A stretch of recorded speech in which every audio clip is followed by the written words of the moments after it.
On February 6th, this committee held its very first hearing of the 113th Congress on the topic of the declining fiscal health of the Federal Housing Administration. We heard from witnesses that FHA was ignoring warnings about its solvency, failing to use its existing tools to price insurance appropriately, and failing to minimize losses. Today, 8 months later, our witnesses have been proven correct. The FHA is indeed broke. It is officially bailout broke. 29 days ago, FHA became the recipient of the latest Washington bailout, funded courtesy of hard-working taxpayers, to the tune of $1.7 billion. On February 13th, when our witness, Commissioner Galante, came before us to discuss the state of FHA's single-family insurance fund, she testified that FHA was making changes to, quote, accelerate the fund's recovery.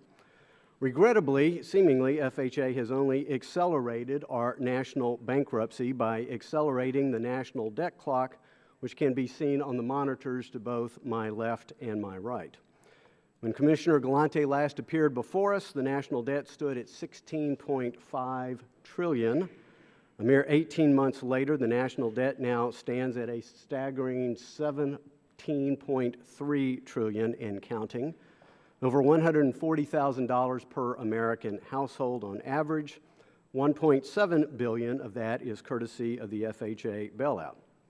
Our spending-driven national debt is the greatest existential threat that is facing our nation today.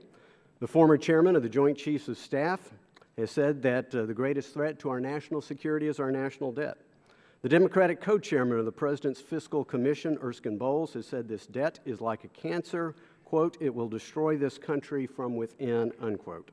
Just last month, the Congressional Budget Office warned us yet again that our federal debt is unsustainable. Yet a number of my Democratic colleagues have asked to have the debt clock removed, taken out from sight, reflecting a see-no-evil attitude. And in fact, President Obama has said, quote, don't pretend as if America is going bankrupt, unquote. I have but little doubt similar words were spoken in both Greece and Detroit. Barely a week ago, the Congressional Budget Office delivered more bad news, reporting that FHA has consistently misstated its projected recovery.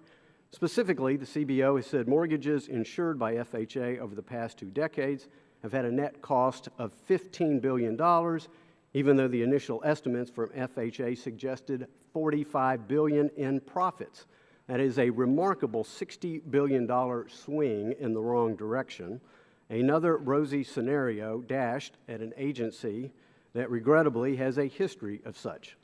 Whether it was Assistant Secretary Stevens telling us back in 2009 that FHA's financial troubles would last a short period of time, or Secretary Donovan testifying in 2011 that the insurance fund's, quote, prospects for the future are good, unquote, or Commissioner Galante reporting in 2012 that reforms and enforcement efforts underway, quote, positioning FHA well for the future, unquote. These assurances today ring a little bit hollow. The taxpayer-funded bailout of FHA reinforces everything that many have said about FHA for some time, that it is high risk to taxpayers, high risk to the mortgage insurance market, high risk to our economy. The Government Accountability Office has underscored those points in February when it added the FHA to its list of programs considered high risk due to their vulnerability to fraud, waste, abuse, mismanagement, or the need for transformation. The $1.7 billion bailout of FHA also reinforces the need for the Protecting American Taxpayers and Homeowners Act, the PATH Act. The PATH Act will achieve needed objectives for the Federal Housing Administration. It will put FHA on a sound financial footing and keep it there. It clearly defines FHA's mission to ensure that the agency is serving first-time homebuyers and low to moderate income borrowers. The PATH Act shifts risk away from taxpayers and into the private sector by reducing FHA's footprint and making sure the industry is complementing the private sector, not competing with it. It ensures that the FHA runs its single-family insurance fund according to the basic tenets of mortgage insurance.